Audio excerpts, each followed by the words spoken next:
নাম করলে বাবা কি হবে? শাস্ত্র বললেন, চৈতন্য চরিতামৃত গ্রন্থে বলেছে, চেত দর্পণ মার্জন ভব মহাদাবাগ্নি নির্বাপন শ্রেয় কৈরব চন্দ্রিকা বিতরণ বিদ্যাবধূ জীবন আনন্দম বুদ্ধিবর্ধন প্রতিপদং পূর্ণামিত আস্বাদন সর্বাত্ম স্নপন পরম বিজয়তে শ্রীকৃষ্ণ সংকীর্তন। কি বললেন মাগো? বললেন সেই কৃষ্ণ নামের জয় হোক, যে নাম করলে পরে কি হবে? চেত দর্পণ মার্জন। চেত অর্থাৎ আমাদের হৃদয় বা মন। দর্পণ কথার অর্থ হলো আরশি বা আয়না। দেখবেন মাগো, আয়নার উপর যদি ধুলোবালি জমা হয়ে যায়, তাহলে আমরা আমাদের এই বাস্তব মুখখানি আয়নাতে আর দেখতে পাবো না। তার জন্য কি করতে হয়? আয়নাটিকে মাঝে মাঝে পরিষ্কার করে রাখতে হয়। তদ্রূপ বাবা, আমাদের যে হৃদয় দর্পণটা রয়েছে, সেখানে এই জড় জাগতিক নানান কলুষ, নানান নোংরা চিন্তা ভাবনা জমতে থাকে। তা সেই নোংরা পরিষ্কার হবে কেমন করে? কেবল মাত্র নাম করলে। নাম করতে থাকলে একটু একটু করে সেই নোংরাগুলো পরিষ্কার হয়ে যায়, মার্জন হয়ে যায়। আর তখন আমরা আমাদের স্বরূপ সেই চেত অর্থাৎ হৃদয়ে দেখতে পাবো। স্বরূপটা কেমন বাবা? না, আমরা আমাদের এই শরীরটাকেই সবই কিছু মনে করি। তাই তো আমরা আমাদের দেহে, আমাদের শরীরের এত যত্ন নিই। কিন্তু না, আমরা যেমন করে পোশাক পরিধান করি, আবার সেই পোশাক ফেলে দিয়ে অন্য পোশাক পরিধান করি, তদ্রূপ বাবা আমাদের এই হৃদয়, আমাদের যে আত্মাটি রয়েছে, সেটি কি করে? একটি দেহ ফেলে আবার অন্য দেহ গ্রহণ করে। আর সেই আত্মা হলো পরমাত্মার অংশ। আর কি হয়? আমরা এই যে ভব সংসারে এসে নানান দুঃখ যন্ত্রণায় জরা ব্যাধিতে দগ্ধ হচ্ছি, নাম করলে পরে সেই সকল জ্বালা দূরে চলে যায়। আর কি হয়? দেখবেন মাগো, প্রথম দিন যখন আকাশে চাঁদ ওঠে একটি বক্ররেখার মতো, দ্বিতীয় দিন একটু বৃদ্ধি পায়, তৃতীয় দিন আরেকটু বৃদ্ধি পায়। এইভাবে বৃদ্ধি পেতে পেতে একদিন পূর্ণ চন্দ্রে পরিণত হয় আর আমাদের আলোক রশ্মি প্রদান করে। তদ্রূপ নাম করতে থাকলে একটু একটু করে আমাদের মধ্যে আধ্যাত্মিক জ্ঞান বৃদ্ধি পেতে পেতে পরিপূর্ণ হয়ে যায়। আর তখন আনন্দের সাগরে, আধ্যাত্মিক আনন্দের সাগরে ভাসতে থাকা যায়। এই জড়জাগতিক আর কোনো কিছুই আপনাকে মায়ার বাঁধনে বেঁধে রাখতে পারে না।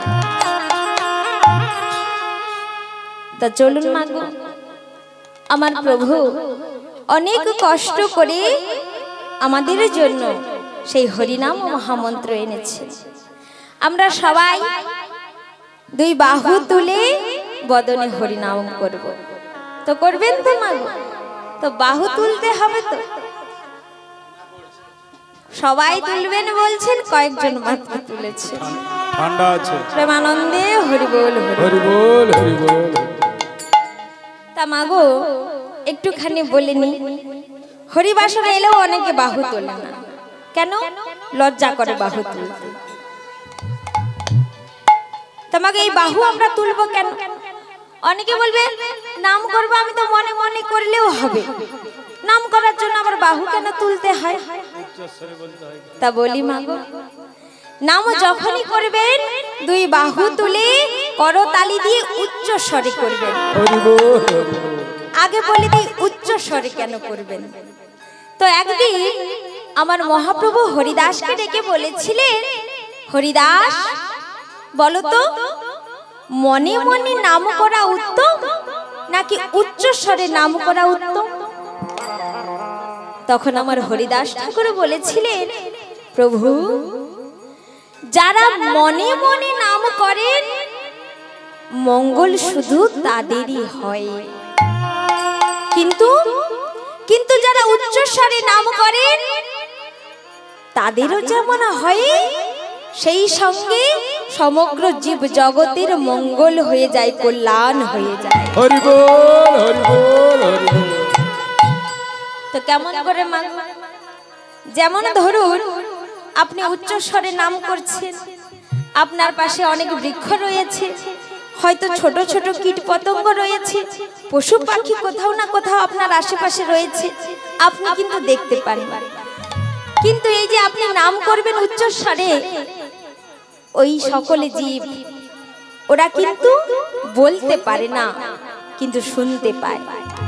অর্থাৎ এই যে আপনি উচ্চ স্বরে নাম করবেন, আপনারও যেমন মঙ্গল হয়ে গেল, ওই নাম যেই সকলে জীব শ্রবণ করলো তাদেরও মঙ্গল হয়ে গেল।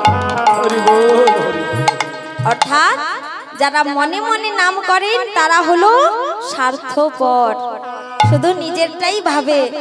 আর যারা উচ্চস্বরে নাম করে তারা সকল জীব জগতের জন্য করেন। তাই গৌর হরি বল, হরি বল, হরি বল, হরি বল। তাই এবার বলি, মাগো বাহু তুলে করবো কেন? তা মাগো, আমার মহাপ্রভু এসে নিজে দেখিয়ে দিয়ে গেছেন। দেখবেন আমার মহাপ্রভু যেখানে থাকে দুই বাহু তুলে। কেন? তিনি দেখিয়ে দিয়ে গেছেন ভগবানের কাছে সমর্পণ কেমন করে করতে হয়। তাই এই শিক্ষা আমাদের গৌর হরি হয়ে আসার আগেই দিয়েছিলেন। কবে? দাপর যুগে। কার মাধ্যমে দিয়েছিলেন মা জানেন? দ্রৌপদীর মাধ্যমে। তো মাগো, হস্তিনাপুরের রাজসভায় দ্রুত ক্রীড়ার আয়োজন হয়েছিল, আর তাতে পঞ্চ পাণ্ডব তাদের সর্বস্ব হারালেন। সর্বস্ব হারিয়ে পাঁচজন ভাই একজন দাসে পরিণত হয়ে গেল। শেষ পর্যন্ত যুধিষ্ঠির মহারাজ কি করেছে? দ্রৌপদীকে পণ হিসেবে রেখেছে, আর তাতেও পরাজিত হয়ে গেলেন। আর সম্রাজ্ঞী দ্রৌপদী পরিণত হয়ে গেল একজন সাধারণ দাসীতে। দুর্যোধন দুঃশাসনকে ডেকে বলেন, দুঃশাসন, যাও ওই দাসী দ্রৌপদীর কেশ আকর্ষণ করে টানতে টানতে এই রাজসভায় নিয়ে এসো। দুর্যোধন তাই করলেন। দ্রৌপদীর কেশ আকর্ষণ করে টানতে টানতে রাজসভার মধ্যে এনে ফেললেন। দুর্যোধন দুঃশাসনকে বললেন, দুঃশাসন, ইন্দ্রপ্রস্থের রাজস্ব যজ্ঞের সভায় ওই শ্রীকৃষ্ণ যখন শিশুপালকে বধ করেছিল, তার প্রতিবাদে আমরা আমাদের অস্ত্র হাতে ধারণ করেছিলাম বলে তার দণ্ড স্বরূপ ওই দাসী দ্রৌপদীর পরামর্শে আমাদের কাছ থেকে কেড়ে নেওয়া হয়েছিল। একজন যোদ্ধার কাছ থেকে তার অস্ত্র ছিনিয়ে নিলে তা যে কতটা লজ্জার আর অপমানের হয়, এবার তাই বুঝিয়ে দাও ওই দাসী দ্রৌপদীকে। যেমন করে আমাদের অস্ত্র ছিনিয়ে আমাদের নিরস্ত্র করে দিয়েছিল, ঠিক তেমনি ভাবে ওর বস্ত্র আজ হরণ করে ওকে তুমি নির্বস্ত্র করে দাও। দ্রৌপদী প্রথমে ভেবেছিলেন এই রাজসভায় কত গণিমানি, কত ধার্মিক মহৎ ব্যক্তিগণ রয়েছে, গুরু দ্রোণ, কৃপাচার্য, ভীষ্ম, ধৃতরাষ্ট্র, মহামন্ত্রী বিদুর, এমন অনেকে রয়েছে। ওনারা নিজেদের কুলবধূর এমন দুর্দশা কখনোই হতে দেবেন না। কিন্তু না মা, কেউ আটকাতে পারলেন না বস্ত্র হরণ হওয়া থেকে। পাঁচজন মহাবলশালী পরাক্রমী স্বামী থাকতেও সবাই চুপ করে মাথা নত করে রেখেছে। আর এদিকে দুঃশাসন কি করেছে? দ্রৌপদীর আঁচলটা ধরে টানতে শুরু করেছে। যেই না টানতে শুরু করেছেন, দ্রৌপদী সঙ্গে সঙ্গে কি করেছে মা? এক হাতে বস্ত্রটাকে চেপে ধরেছেন, আরেক হাতেও চেপে ধরেছেন, অর্থাৎ দুই হাতই বস্ত্রটাকে চেপে ধরেছেন। চেপে ধরে বলছেন, হে মাধব, হে মাধব,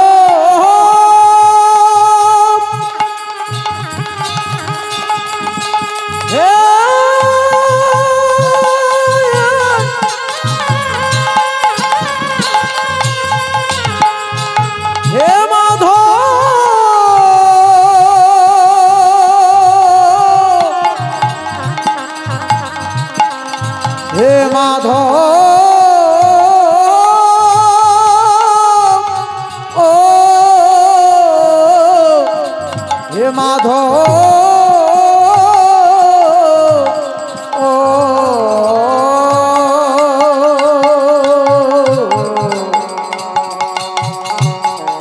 হে মাধব, দেখা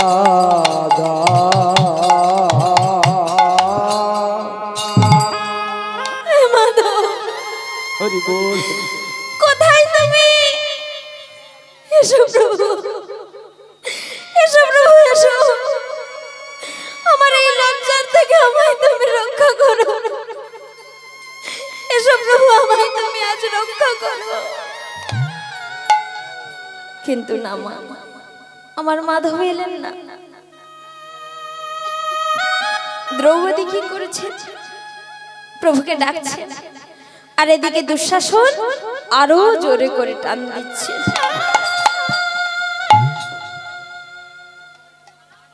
যেই না আরো জোরে করে টান দিয়েছে, দ্রৌপদী আর দুই হাতে দিয়ে বস্ত্র চেপে ধরে রাখতে পারছেন না।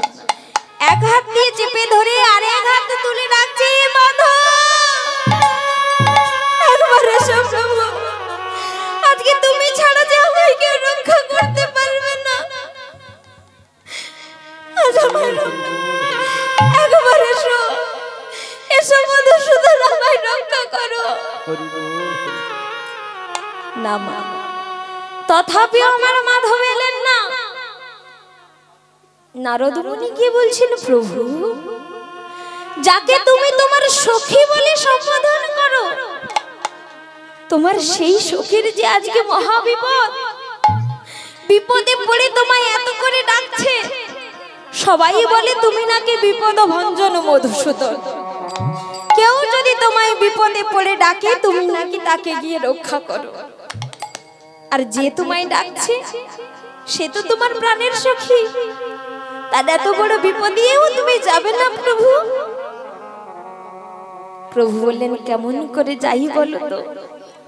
দেখছো না, দেখছো না আমার সখী কেমন এক হাত দিয়ে বস্ত্র চেপে ধরে আরেক হাত তুলে আমায় ডাকছে। কারণ আমার সখী ভাবছে, ও যদি দুই হাত তুলে আমায় ডাকে আর আমি যদি না যাই, তাহলে ওই দুঃশাসন এক নিমেষে বস্ত্র টেনে খুলে দেবে। আমার সখীর যে আমার উপর পূর্ণ বিশ্বাস এলো না, ও যে সম্পূর্ণ রূপে আমার চরণে নিজেকে আত্মসমর্পণ করতে পারল না, যার আমার উপর পূর্ণ বিশ্বাস নেই, যে সম্পূর্ণ রূপে আমার চরণে নিজেকে আত্মসমর্পণ করতে পারল না, সে ডাকলে আমি কেমন করে যাই বলো তো? আর এদিকে দুঃশাসন কি করছেন? আরো জোর করে টান দিচ্ছে। দ্রৌপদী তখন আর এক হাত দিয়ে বস্ত্র চেপে ধরে রাখতে পারছেন না, সঙ্গে সঙ্গে দুই হাত তুলে বলছে, হে গোবিন্দ, গোবিন্দ,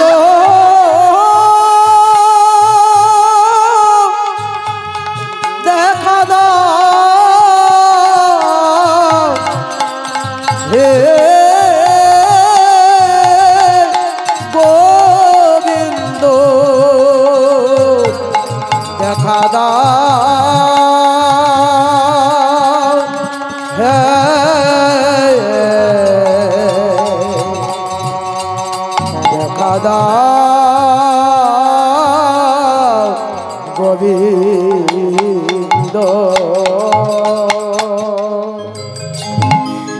গোবিন্দ কোথায় তুমি? এসো প্রভু, একবার একবার তুমি এসো আমার কাছে। আজকে তুমি ছাড়া আমার আর রক্ষা কর্তা যে কেউ নেই। প্রভু গো, প্রভু আমি একজন রাজকন্যা, আমি একজন রাজকুলবধূ, আমি রাজ সম্রাজ্ঞী। আজকে যদি আমার সাথে এহেন দুর্ব্যবহার হয়ে থাকে, তাহলে দুদিন পর সমাজের অন্যান্য স্ত্রীদের সাথে কি হতে চলেছে প্রভু বলো প্রভু।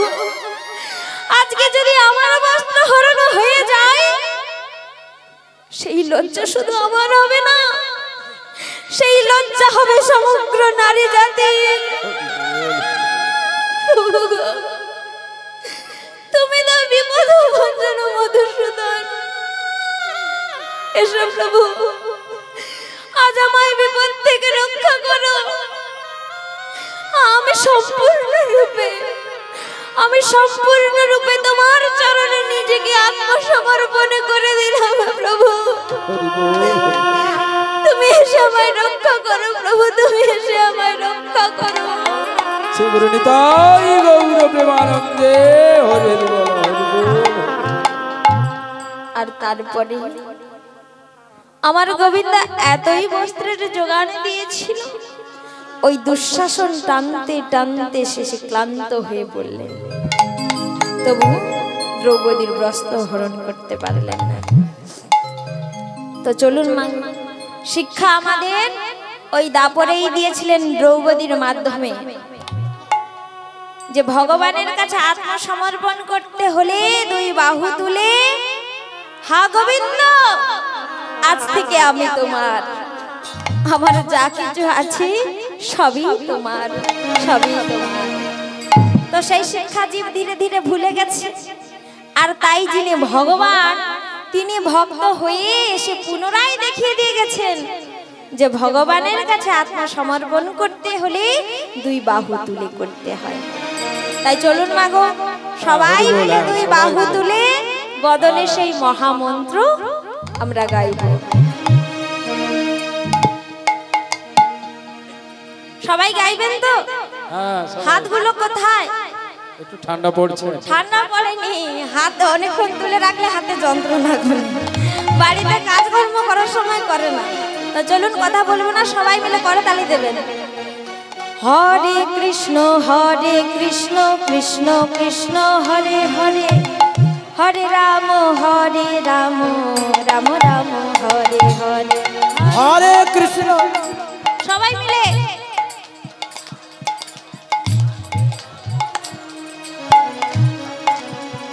আর একটু জোরে হবে, এতজন ভক্ত মণ্ডলী রয়েছেন, এইভাবে বললে হয়?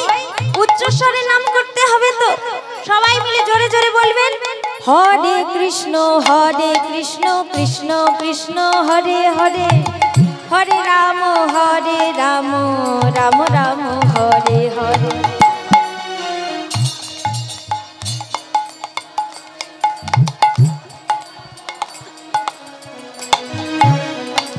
হরে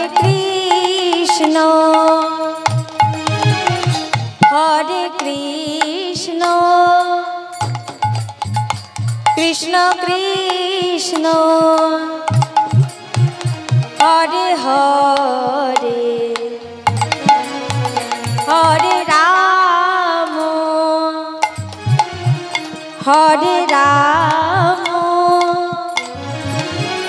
রাম রাম হরে হরে। আরেকবার হবে তো? জোরে করতে হবে কিন্তু। হরে কৃষ্ণ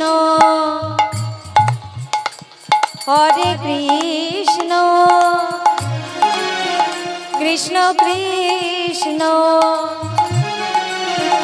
হরে হরে, হরে রাম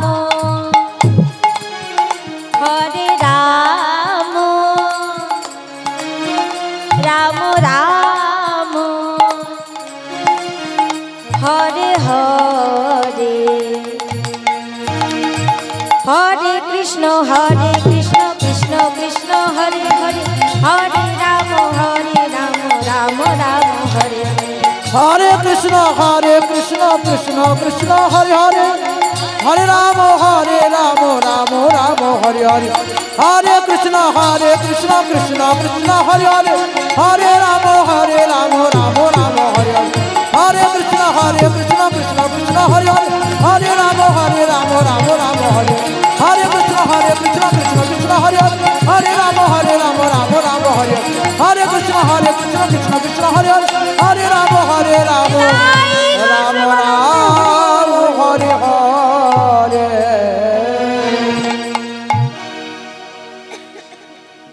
তো চলুন মায়েরা, এবার আমরা লীলার মধ্যে প্রবেশ করব। আজকে আমরা একটি ভক্তলীলা আস্বাদন করব। ভক্তলীলা আস্বাদন করলে কি হবে মা? ভক্তলীলা আস্বাদন করলে আমাদের হৃদয়ে প্রেম ভক্তির উদয় হবে। আর ভক্তি সহকারে গোবিন্দের নাম নিলে একদিন না একদিন সেই প্রাণ গোবিন্দের কৃপা হবেই হবে। তো আজকে যে লীলাটি আমরা আস্বাদন করব, সেই লীলার বিষয়বস্তু হলো অগ্রদ্বীপের গোপীনাথ। লীলার মধ্যে আমরা জানব যে একজন ভক্ত কেমন করে ভগবানকে ভালোবাসতে পারলে ভগবান সেই ভক্তের প্রেম ডোরে বাধা পড়ে যায়, আর সেই ভক্তের মনোবাঞ্ছা পূরণ করবার জন্য ভগবান সেই ভক্তের পুত্র হতেও দ্বিধাবোধ করেন না।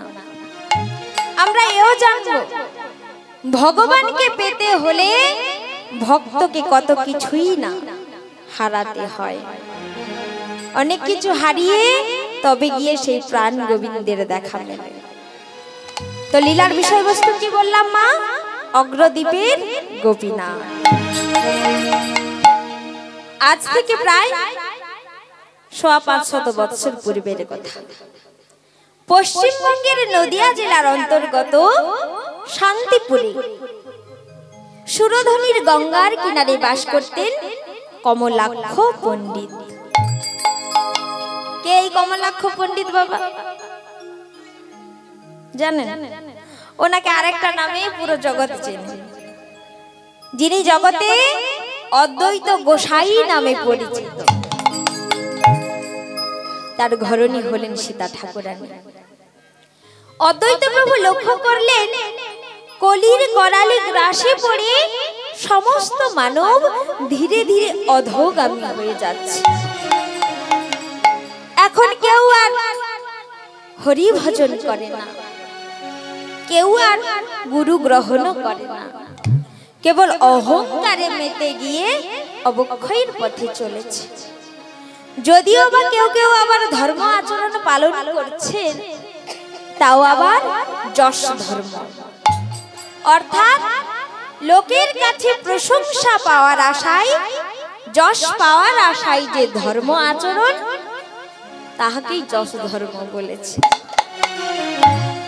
কিন্তু কবিরাজ গোস্বামী লিখলেন মহাপ্রভুর বাণী, মর্কটে বৈরাগ্য না করো লোক দেখাইয়া, যথাশক্তি বিষয় ভুঞ্জ অনাসক্ত হইয়া। মর্কট বৈরাগ্য হতে না বলেছে। তাই মর্কট বৈরাগ্যটা কেমন বললেন? বাহিরে ভক্ত সেজে অন্তরে গৃহাসক্তি, বিষয়াসক্তি, কামনা বাসনা যুক্ত হওয়াটাকে মর্কট বৈরাগ্য বলেছে। এই ধরনের কপটতা ভক্তির পথে বাধা প্রদান করে, তাই এমন ভক্ত হতে না বলেছে। অদ্বৈত প্রভুর মনে শান্তি নেই। কেমন করে কলির এই গ্রাস হতে মানব জগৎকে আমি রক্ষা করব? এখন কলি হলেন রাজা, তার শাসন পীড়ন ক্ষমতা অতি প্রবল। স্বয়ং শ্রীহরি ব্যতীত রক্ষাকর্তা যে আর কেউ নেই। রক্ষাকর্তা যে আর কেউ নেই। কলি রে কলি রে কলি রে কলি রে কলি রে কলি রে কলি রে কলি রে কলি ঘোর তিমিরে গরাসল জগজন কলি ঘোর তিমিরে গরাসল জগজন ধর্ম করম রহুদূর এই কলিকালে ধর্ম করম রহুদূর কলি ঘোর তিমিরে গরাসল জগজনে কলি ঘোর তিমিরে গরাসল জগজনে ধর্ম করম রহুদূর এই কলিকালে ধর্ম করম রহুদূর অসাধনে চিন্তামণি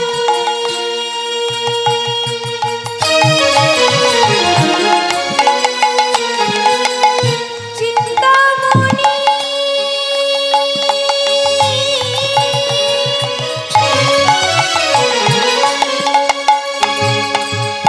অসাধনে চিন্তামণি বিধি মিলায় নানি অসাধন চিন্তামণি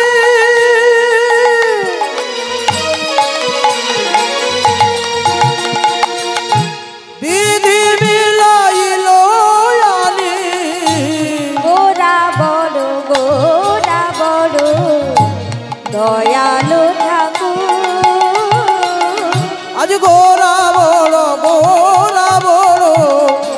দয়ালো ঠাকুর গোরা বড়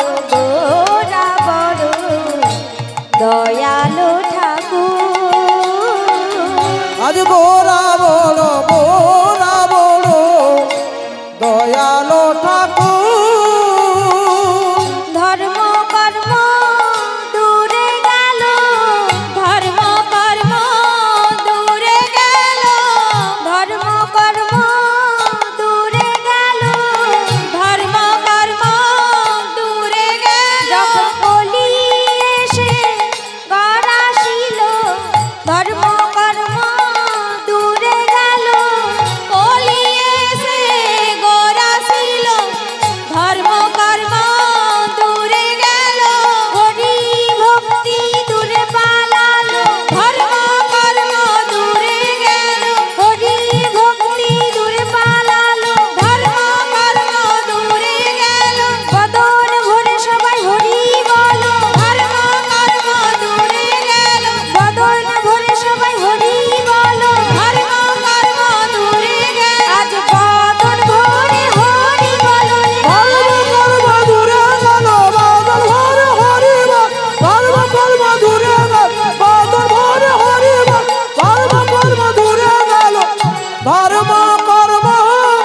দূরে গেল গোরা বড় দয়ালো ঠাকুর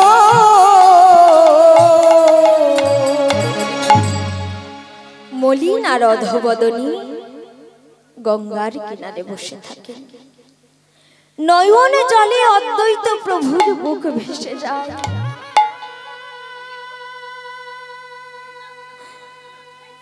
আর চোখের জল দিয়ে ভগবানকে ডেকে ডেকে বলেন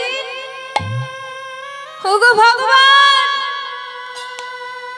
ওগো দয়াময় ওগো করুণাময় যদি সত্যি তুমি ভগবান হবে যদি সত্যি তুমি দয়াময় হবে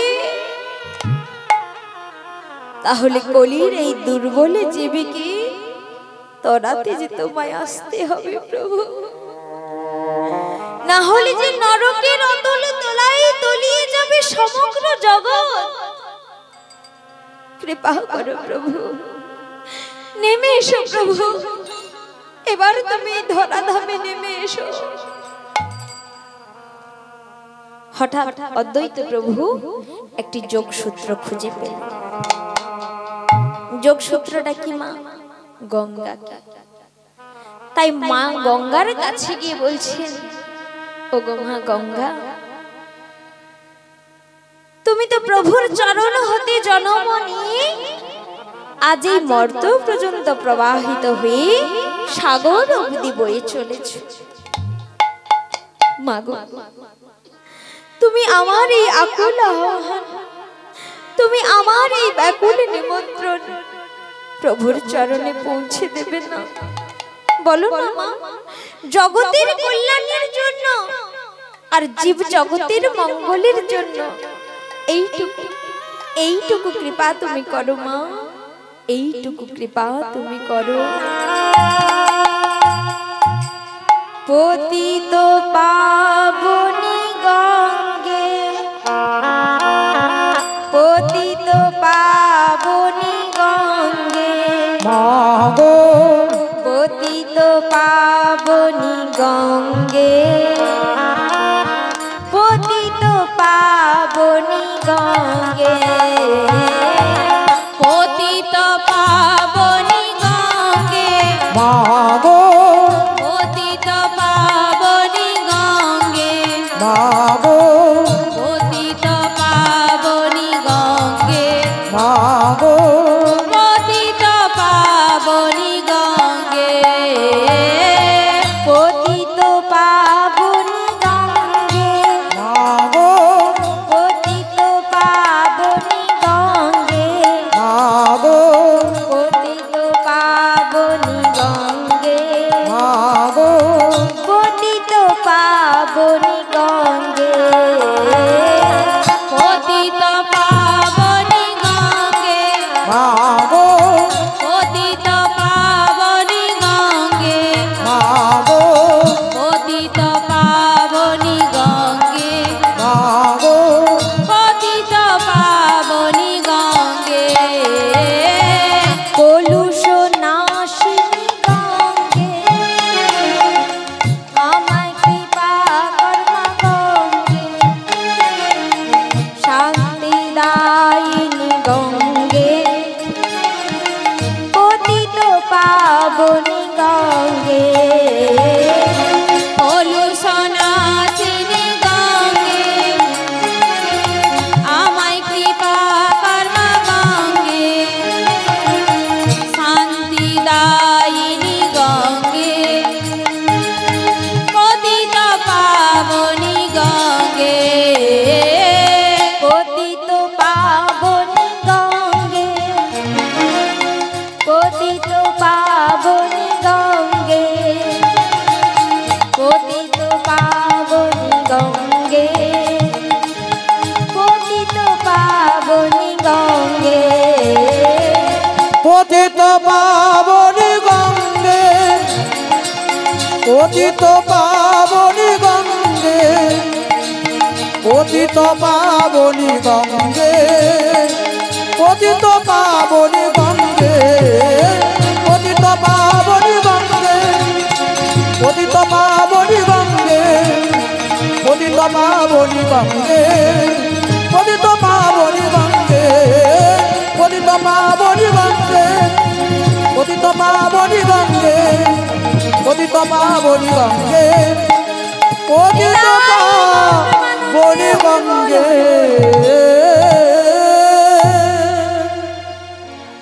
অদ্বৈত প্রভু কি করলেন? একটি সচন্দন তুলসী পত্র ভাসিয়ে দিলেন গঙ্গায়।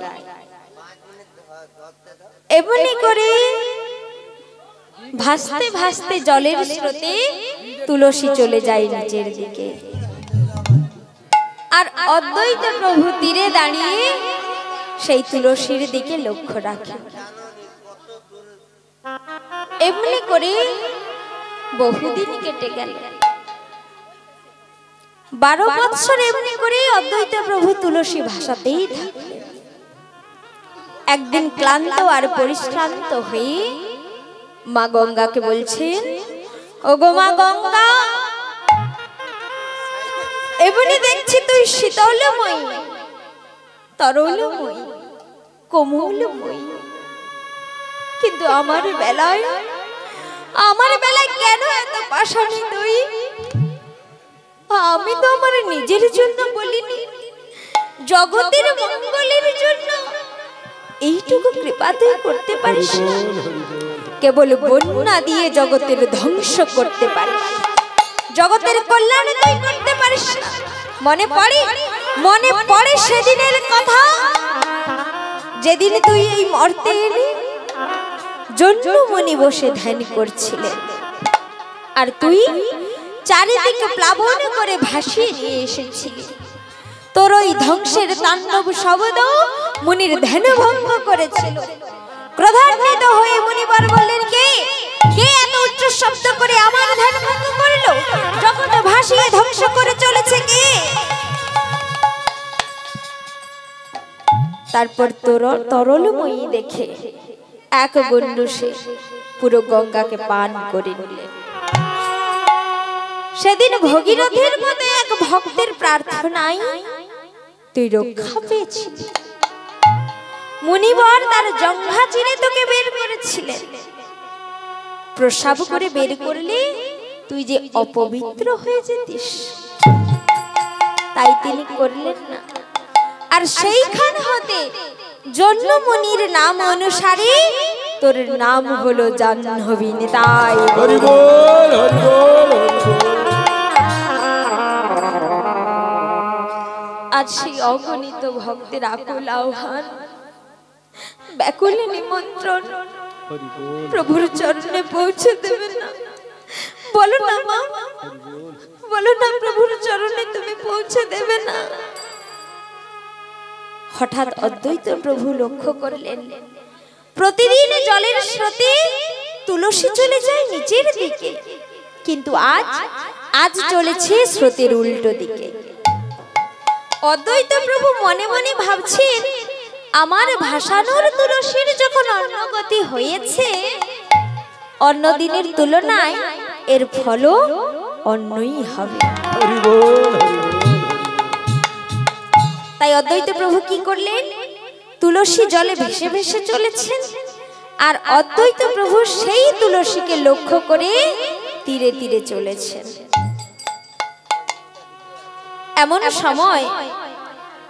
এমন সময় জগন্নাথ মিশ্র ঘরণী সচিমা নেমেছেন গঙ্গায় স্নান করতে। ডুব দিয়ে অবগাহন স্নান সেরে নয়ন দুটি মুদ্রিত করে আর্নিক তর্পণ করছে। ওং জবা কুসুম সংকাশ কাশ্যপে মহাদূতি ধান্তারি সর্ব পাপ প্রণত হোস্মি দিবাকর। ওম কৃষ্ণায় বাসুদেবায় পরমাত্মনে প্রণত ক্লেশনাশায় গোবিন্দায় নমো নমঃ।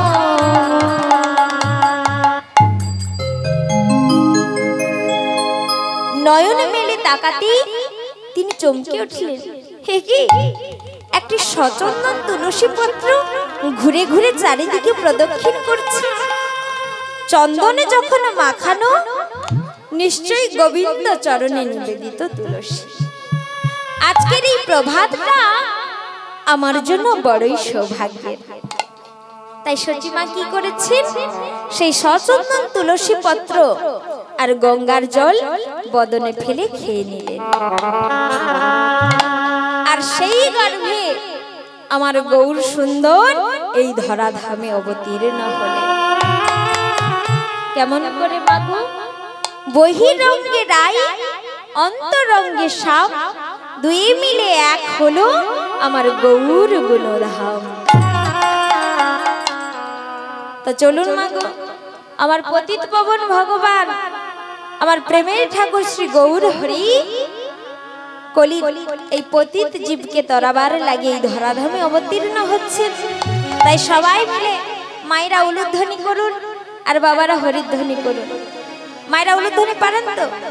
করুন দেখি। এতজন মায়েরা রয়েছেন, সবাই করছেন না তো? সবাই যদি উলুধ্বনি করেন না তাহলে সেই নবদ্বীপ ধাম পর্যন্ত শোনা যাবে। সবাই হবে তো? বাবারা সবাই হরিধ্বনি করুন। নিতাই গৌর প্রেমানন্দে হরি বল। আমার গৌরে লোরে ওই না সোনার নদিয়া উলুধ্বনি। উলুধ্বনির শব্দ কি শোনা যাচ্ছে? এইবার শোনা যাচ্ছে। উলুধ্বনি শঙ্খধ্বনি শব্দ শোনা যায় আমার গৌরে লোরে।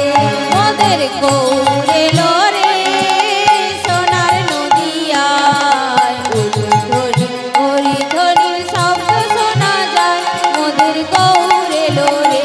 আমার গৌরে লোরে সোনার নদিয়ায় উলুধ্বনি হরিধ্বনির শব্দ শোনা যায় মোদের গৌরে লোরে। মোদের গৌরে লোরে সোনার নদিয়ায় উলুধ্বনি হরিধ্বনির শব্দ শোনা যায় মোদের গৌরে লোরে। পাপি তাপি তরাইতে গৌরে লোরে, পাপি তাপি তরাইতে গৌরে লোরে, নামের গুণে নাচাইতে গৌরে লোরে, নামের গুণে নাচাইতে গৌরে লোরে। পাপি তাপি তরাইতে গৌরে লোরে, নামের গুণে নাচাইতে গৌরে লোরে। মোদের গৌরে লোরে সোনার নদিয়ায় উলুধ্বনি হরিধ্বনির শব্দ শোনা যায় মোদের গৌরে লোরে। মোদের গৌরে লোরে সোনার নদিয়ায় উলুধ্বনি হরিধ্বনির শব্দ শোনা যায় মোদের গৌরে লোরে। নামের বন্যায় ভাসাইতে গৌরে লোরে, নামের বন্যা ভাসাইতে গৌরে লোরে। কলির জীবে উদ্ধারিতে গৌরে লোরে, কলির জীবের উদ্ধারিতে গৌরে লোরে।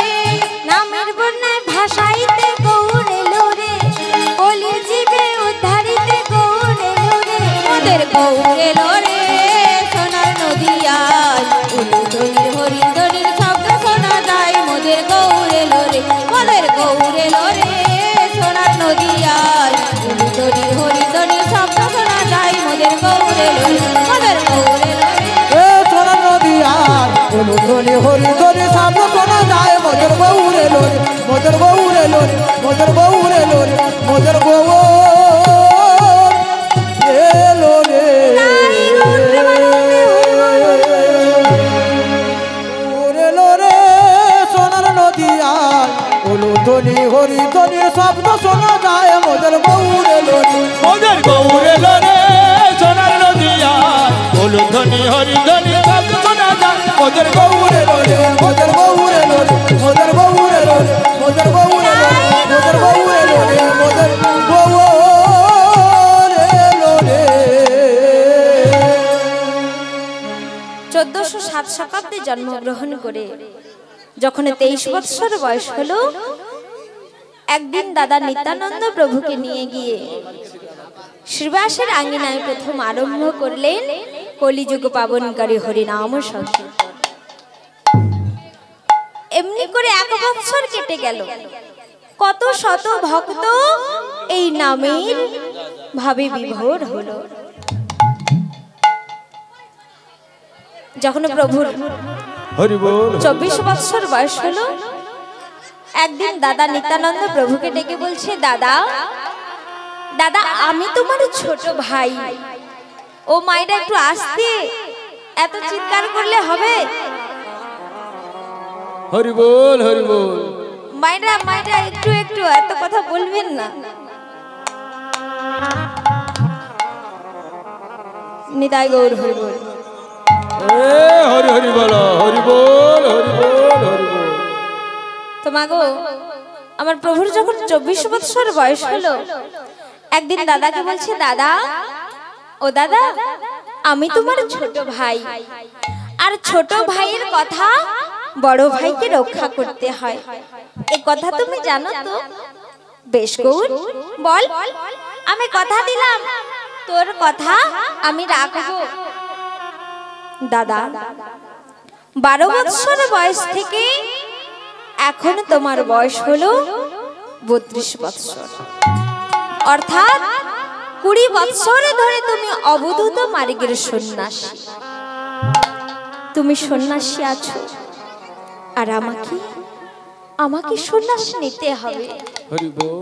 আমরা নিতাই গৌর দুই ভাই যদি সন্ন্যাস নিয়ে যাই, তাহলে জগৎবাসী ভাববে সন্ন্যাস না নিলে বুঝি হরি ভজন হয় না। তাই দাদা, তুমি সংসারে ফিরে যাও, বিবাহ করো। সংসারী জনকে বোঝাতে হবে যে সংসারে থেকেও হরি ভজন করা যায়, তুমি সেই পথ দেখাও। এই বলে আমার গৌর হরি দাদা নিত্যানন্দ প্রভুর হাতে সংসারীগণের দায়িত্ব দিয়ে মাত্র 24 বছর বয়সে সন্ন্যাস গ্রহণ করে সচি মায়ের আদেশে চলেছেন নীলাচলে। তো প্রভু চলেছেন, আর প্রভুর সঙ্গে চলেছেন অগণিত ভক্তগণ। আর আমার প্রভু কি করেছেন? পথে চলেছেন আর বদনে গাইছেন, পথ চলিতে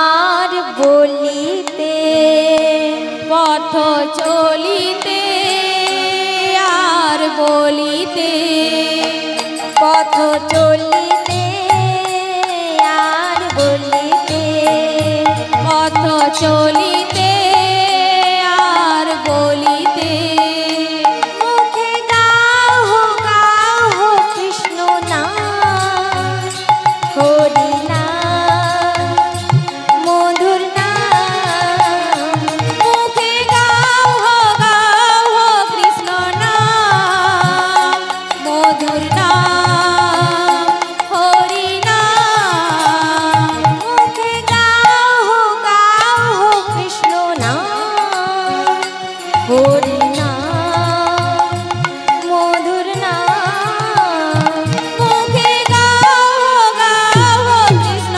নাম, মধুর নাম, হরি নাম, পথ চলিতে আর বলিতে, পথ চলিতে আর বলিতে, দৃঢ় বিশ্বাসে প্রতি নিঃশ্বাসে ডাকো বিপদে, ডাকো সম্পদে, দৃঢ় বিশ্বাসে করিব প্রতি নিঃশ্বাসে করিব ডাকো বিপদে, করিব ডাকো সম্পদে, দৃঢ় বিশ্বাসে প্রতি নিঃশ্বাসে ডাকো বিপদে, ডাকো সম্পদে, দৃঢ় বিশ্বাসে প্রতি নিঃশ্বাসে ডাকো বিপদে, ডাকো সম্পদে, মুখে গাও গাও কৃষ্ণ নাম, হরি নাম, মধুর নাম, মুখে গাও কৃষ্ণ নাম, মধুর নাম, হরি নাম, মুখে গাও গাও কৃষ্ণ নাম, হরি নাম, মধুর নাম, মুখে গাও কৃষ্ণ নাম, মধুর নাম, হরি নাম, পথ চলিতে আর বলিতে, পথ চলিতে আর বলিতে, মুখে গাও গাও কৃষ্ণ নাম, হরি নাম, কৃষ্ণ নাম, পথ চলিতে আর বলিতে, পথ চলিতে আর বলিতে, পথ চলিতে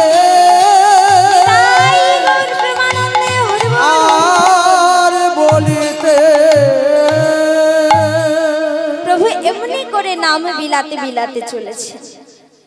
হঠাৎ অন্তর্যামী ভগবান আমার অন্তরে জানতে পারলেন কিছুটা দূরে দাঁড়িয়ে এক কৈশোরে বয়সী বালক নয়নে জলে বুক ভাসাচ্ছে। তাই আমার প্রভু কি করেছেন, অন্যান্য ভক্তদের সরিয়ে সেই ভক্তের কাছে গিয়ে বলছেন, কে তুমি, নাম কি তোমার, কোথা থেকেই বা এখানে এসেছো? প্রভু প্রভু আমার নাম গোবিন্দ ঘোষ, আমার বড় ভাই বাসুদেব ঘোষ, আর আমার ছোট ভাই মাধব ঘোষ। আর আমি এসেছি সেই অগ্রদ্বীপের মাটি থেকে। অগ্রদ্বীপের মাটি থেকে? তা এখানে তুমি কার কাছে এসেছো? কেন দয়াময়, আমি তোমার কাছে এসেছি। কি বললে তুমি? হ্যাঁ, আমার কাছে এসেছো। আমার কাছে কেন এসেছো তুমি? ও প্রভু, আমি যে তোমার সঙ্গী হতে চাই, আমায় তোমার সঙ্গী করে নাও দয়াময়। আমি আর কিছু চাই না, আমি শুধুই তোমার সঙ্গী হতে চাই।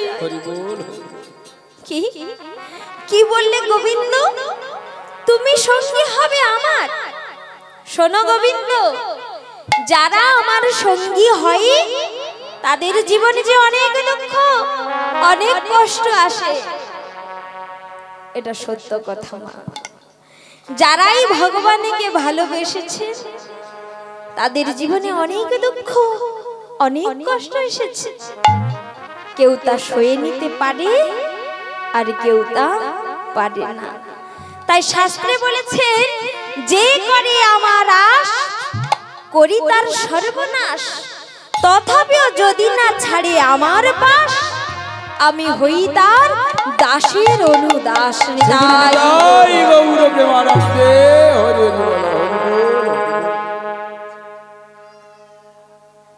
তমাগো, ভগবানকে যারাই ভালোবেসেছেন তাদের জীবনে অনেক দুঃখ, অনেক কষ্ট এসেছে।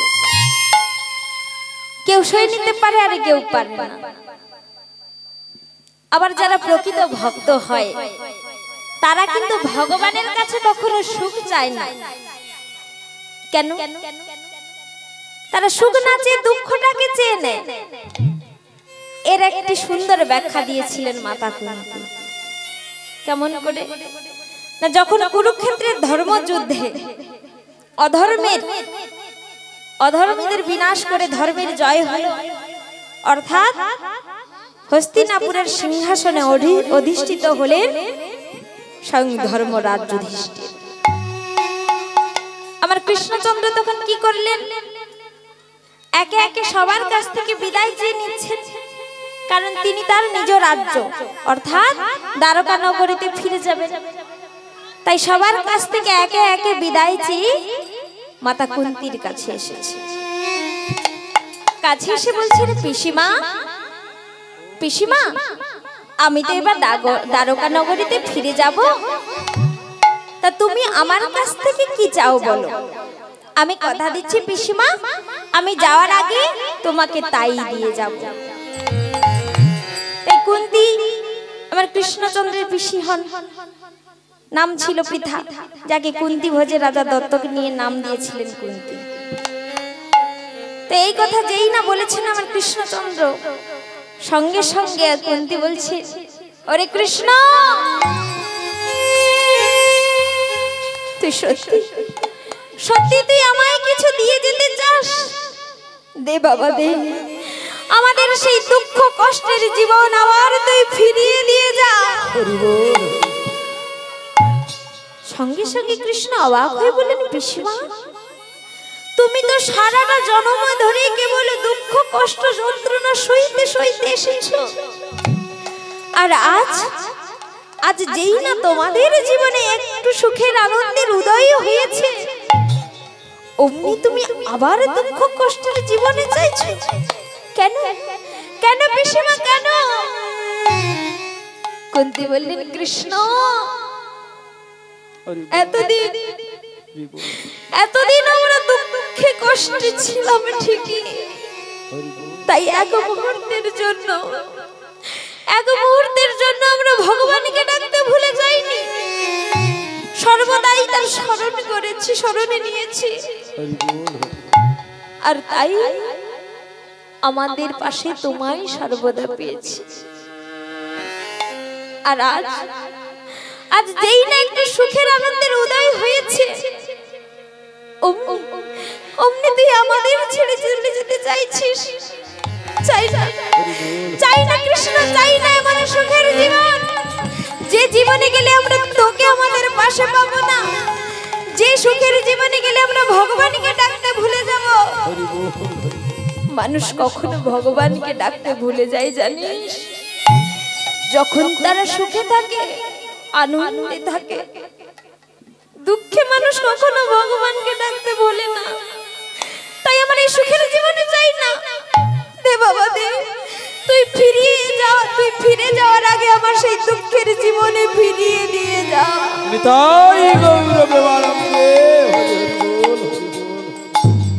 এই হলো প্রকৃত ভক্ত মা, সর্বদা ভগবানকেই স্মরণ রাখে, অন্য কিছু আর ভগবানের থেকে চায় না। তা গোবিন্দকে বলছেন, গোবিন্দ তুমি যে আমার সঙ্গী হবে বলছো, তা দুঃখ কষ্ট এলে সইতে পারবে তো? কি যে বলো না দয়াময়, আমি তো আমার সবে কিছু ছেড়েই তোমার কাছে এসেছি। আমি আর কিছু চাই না প্রভু, আমি শুধুই তোমার সঙ্গী হতে চাই, আমায় তোমার সঙ্গী করে নাও। হঠাৎ মহাপ্রভুর মনে পড়ে গেল এই গোবিন্দ ঘোষের পূর্ব জন্মের কথা। এই গোবিন্দ ঘোষ পূর্ব জন্মে অর্থাৎ দাপর যুগে ছিলেন বৃন্দাবনের এক গোপী। তো দাপরের সেই বৃন্দাবনের গোপী এই কলিযুগে গোবিন্দ ঘোষ হয়ে এলেন কেন? তা জানতে হলে কিন্তু আমাদের আগে যেতে হবে সেই দাপরের বৃন্দাবনে। তো মায়েরা সকলে যাবেন তো বৃন্দাবনে? বৃন্দাবনে গেলে কি করতে হয়? কি করতে হয়? রাধা নাম নিতে হয়। ঠিক বলেছেন। তো মাগো শুধু রাধা নাম নিলে হয় না, আরেকটিও কর্ম করতে হয়। সেটা কি বলুন তো? সেটা হলো গোপী ভাব নিতে হবে। হরি বল হরি বল। তা গোপী ভাবটা আমরা নেব কেন? আগে জানতে হবে মা গোপী কারা, তবে না তাদের ভাব আমরা নিতে পারবো। তা গোপী কারা বললেন? যারা গোপনে, শয়নে, স্বপনে কিংবা জাগরণে নিরন্তর কৃষ্ণের চিন্তায় মগ্ন থাকেন, সর্বদাই কৃষ্ণ প্রীতির কথা ভাবেন, যাদের অন্য আর কোনো কিছুর ভয় নেই, লজ্জা নেই, যারা সর্বদাই কৃষ্ণকেই কাছে চায়, তারাই হলেন গোপী। আর আমার রাধা রানী হলেন গোপী শ্রেষ্ঠ ভক্ত শিরোমণি। তা মাগো আমার গোবিন্দ বলেছে যে আমার কোনো ভক্ত যদি গোপী ভাব না নিয়ে, আমার রাধের চরণ আশ্রয় না করে, সে যতই আমায় ডাকুক, যতই আমার সেবা দিক, আমায় পূজা করুক, আমি কিন্তু তার কাছে যাই না। কারণ গোপীরা হলো ভক্ত শ্রেষ্ঠ। তা মাগো এটা কি বলতে হবে গোপীরাই কেন ভক্ত শ্রেষ্ঠ হলো? ত্রিভুবন জুড়ে এত এত ভক্ত রয়েছে, গোবিন্দ গোপীদেরকে শ্রেষ্ঠ ভক্তের স্থান দিয়েছে।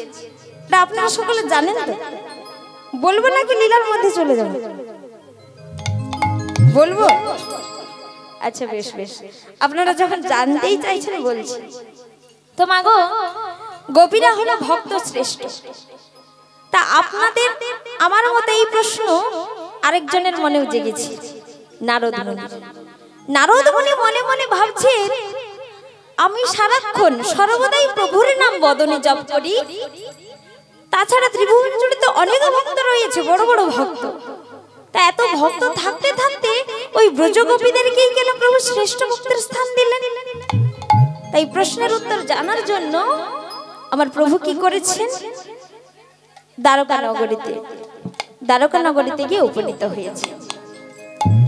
তো তো যেই না প্রভুকে জিজ্ঞাসা করবেন যে প্রভু আপনি কেন গোপীদেরকে শ্রেষ্ঠ ভক্তের স্থান দিলেন, এই প্রশ্ন করার আগেই আমার কৃষ্ণচন্দ্র বললেন, দেবর্ষি নারদ, ভালো হয়েছে তুমি আমার কাছে এসেছো। আমার বেশ কিছুদিন ধরে একটি কঠিন অসুখ হয়েছে, যা কোনো ঔষধেরই কাজ হচ্ছে না। কোনো কবিরাজ এসে আমার এই অসুখ সারিয়ে দিতে পারেনি। তা আমার এই অসুখ কেমন করে সারবে জানো?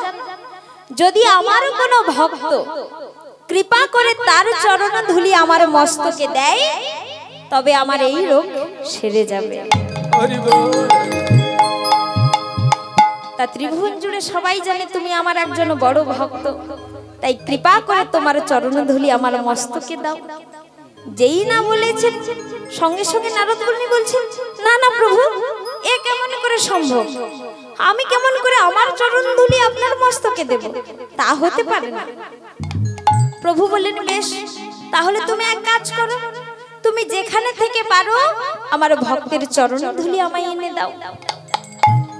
তো কৃষ্ণ কি করেছেন? প্রথমে কোথায় যাবেন ভাবলেন, অনেক ঋষিমুনি রয়েছে যারা নিরন্তর আমার প্রাণে গোবিন্দের সেবা করেন, ডাকেন, ধ্যানে যোগে মগ্ন থাকেন। তো ওনারা নিশ্চয়ই আমার গোবিন্দের এমন অসুখের কথা শুনলে ওনাদের চরণ ধুলি দেবেন। কিন্তু যেই না গিয়ে বলেছেন, অমনি ঋষিমুনিগণ বললেন, এই কি বলছো দেব ঋষি? যার সেবায় আমরা সর্বদাই যুক্ত থাকি, যাকে সর্বদাই স্মরণে রাখি, যার চরণ ধুলি আমরা পেতে চাই, তাকে কেমন করে আমাদের চরণ ধুলি দেব? না না, তাহলে আমাদের এতদিনের যোগ সাধনা, ধ্যান, তপস্যা সবই কিছু বিফলে যাবে। আমরা এই কাজ করতে পারি না। নারদ মুনি কি করলেন? ভাবলেন কৃষ্ণের স্ত্রীগণের কাছেই যাই, ওনারা নিশ্চয়ই নিজের স্বামীর জন্য সবই কিছুই করতে পারবে। তা যেই না স্ত্রীগণের কাছে গিয়ে বলেছেন, সঙ্গে সঙ্গে স্ত্রীগণ বলছেন, এই কি বলছেন দেব ঋষি? যার চরণ ধুলি আমরা মস্তকে নেব বলে পথপানে চেয়ে বসে থাকি, যার চরণ সেবা করবার জন্য আমরা অধীর আগ্রহ নিয়ে বসে থাকি, তার মস্তকে যদি আমাদের চরণ ধুলি দেই, তাহলে যে আমাদের নরকগামী হতে হবে। না না, এই কাজ আমরা করতে পারি না। নারদ মুনি কি করলেন? কোথায় যাবেন এই কথা চিন্তা করতে করতে গেলেন কোথায়? ব্রজধামে। যেই না নারদ মুনি ব্রজধামে গিয়ে উপনীত হয়েছেন, সকল ব্রজগোপীগণ এবং আমার প্রেমময়ী রাধারানী ছুটে এসে দেবঋষির চরণ বন্দনা করলেন। পরে জিজ্ঞাসা করলেন, দেবঋষি আমাদের প্রাণবধূ কেমন আছে? নারদ মুনি বললেন, প্রভু ভালো নেই। যদি কোনো ভক্ত কৃপা করে তাদের চরণ ধুলি দেয়, তবেই প্রভু সুস্থ হয়ে উঠবে। এই কথা শোনা মাত্র সকল ব্রজগোপীগণ কি করলেন? একটি বস্ত্রের মধ্যে তাদের কিঞ্চিত কিঞ্চিত চরণ ধুলি, সবাই তাদের কিঞ্চিত চরণ ধুলি দিয়ে সে কাপড়টাকে ভালো করে বেঁধে নারদ মুনির হাতে দিলেন। দিয়ে বললেন, দেবঋষি এর মধ্যে আমাদের সবার কিঞ্চিত কিঞ্চিত চরণ ধুলি রয়েছে, আপনি নিয়ে গিয়ে আমাদের প্রাণবধূর মস্তকে দিন। নারদ মুনি অবাক হয়ে বলছে, তোমরা কি জানো তোমরা কি কর্ম করেছো? এর জন্য যে তোমাদের নরকগামী হতে হবে। সঙ্গে সঙ্গে ব্রজগোপীগণ বললেন, দেবর্ষি নারদ, এই কর্ম করার জন্য যদি আমাদের নরকগামী হতে হয়, যদি নরকের দুঃখ কষ্ট যন্ত্রণা সইতে হয়, আমরা তা সয়ে নিতে পারবো। কিন্তু সামান্য এই চরণ ধুলির জন্য আমাদের প্রাণবধূ কষ্ট পাবে, তা যে আমরা কিছুতেই সইতে পারবো না।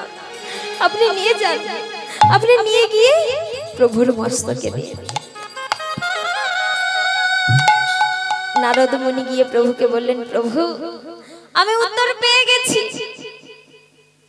কেন এত এত ভক্ত থাকতে থাকতে ব্রজগোপীদেরকেই শ্রেষ্ঠ ভক্তের স্থান দিয়েছে। যাদের না আছে কোনো ভয়, না আছে কোনো লজ্জা, যারা শুধু কৃষ্ণের চিন্তা করেন কেমন করে কৃষ্ণ ভালো থাকবে, তারাই হলেন ব্রজগোপী। হরি বল হরি বল। তাই চলুন মাগো, সেই গোপী ভাব নিয়ে, বদনে রাধা নাম নিয়ে আমরা চলে যাব সেই মধুময় বৃন্দাবনে। তো মাগো, শাস্ত্রে বলেছেন যেইখানেতে হয় হরির নাম সংকীর্তন, সেই স্থান হয় সাক্ষাৎ মধুময় শ্রীধাম বৃন্দাবন। হরি বল হরি বল। এই যে আজকে হরিনাম সংকীর্তন হচ্ছে, ভক্তি রানী বৃন্দা দেবী অধিষ্ঠিত রয়েছে, আমার মহাপ্রভু গোবর্ধনধারীর আগমন হয়েছে। আপনাদের মতন সাধুগুরু বৈষ্ণব ভক্তের আগমনে আজকের এই স্থানটি নব বৃন্দাবন হয়ে উঠেছে। শুধু রাধা নামের অভাব, কারণ রাধা নাম বিনা বৃন্দাবন হয় না। তাই চলুন সেই বৃন্দাবনেশ্বরীর নাম নিয়ে আমরা চলে যাব সেই মধুময় শ্রীধাম বৃন্দাবনে। রাধে রাধে। একবার চলে রে আমার মন,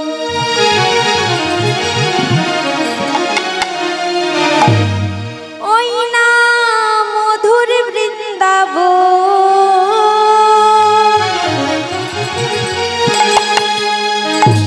যমুনার ধারে ধারে তোমালেরই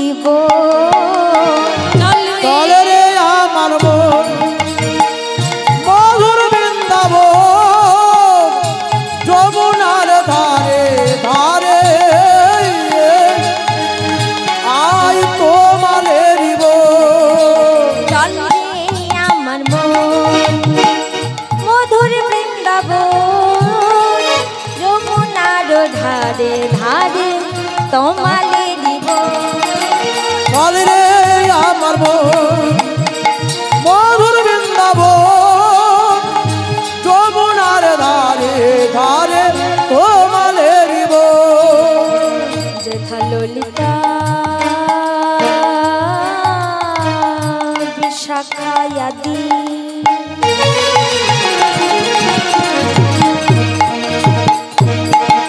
যত সখীগণ সিদাম সুদাম দাম বসুনাম, যত শাখাগণ দেখায় ললিতা বিশাখায়াদি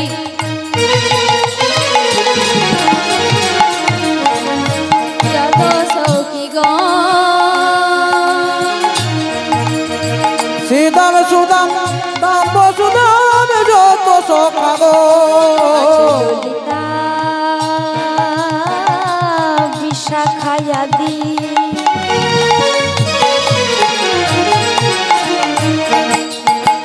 যত সখীগণ সিদাম সুদাম দাম্ব সুদাম, যত শাখাগণ ললিতা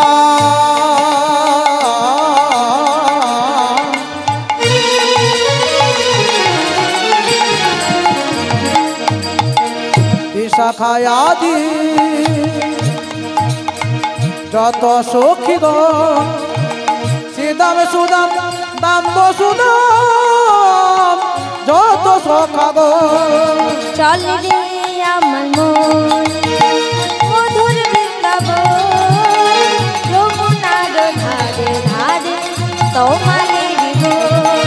চলে রে আমার মন মধুর বৃন্দাবন, যমুনার ধারে শ্যামকুণ্ড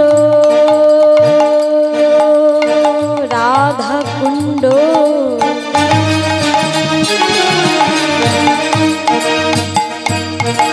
গিরি গোবর্ধন রাখাল রাজা গোপাল আমার খেলে অনুখ। শ্যামকুণ্ড রাধা কুণ্ড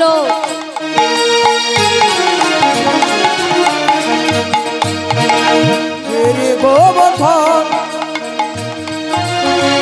রাখাল রাজা গোপাল আমার খেলে অনুক্ষণ। শ্যামকুণ্ড রাধা কুণ্ড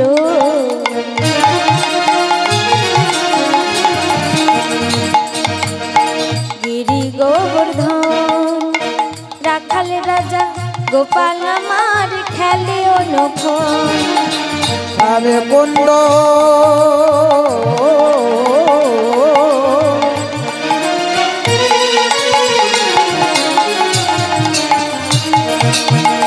রাধা কুণ্ড গিরি গোবর্ধন রাখাল রাজা গোপাল আমার খেলে অনুক্ষণ যেতা মধুর মধুর বংশী বাজে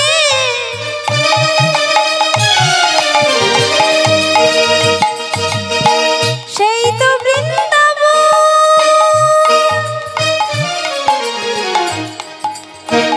রাখালে রাজা গোপাল আমার খেলে অনুক্ষণ চলে রে আমার মন মধুর বৃন্দাবন যমুনার ধারে ধারে তোমাদের মন চলে রে আমার মন মধুর বৃন্দাবন যমুনার ধারে ধারে তোমাদের মন যমুনার ধারে ধারে তোমাদের মন যমুনার ধারে ধারে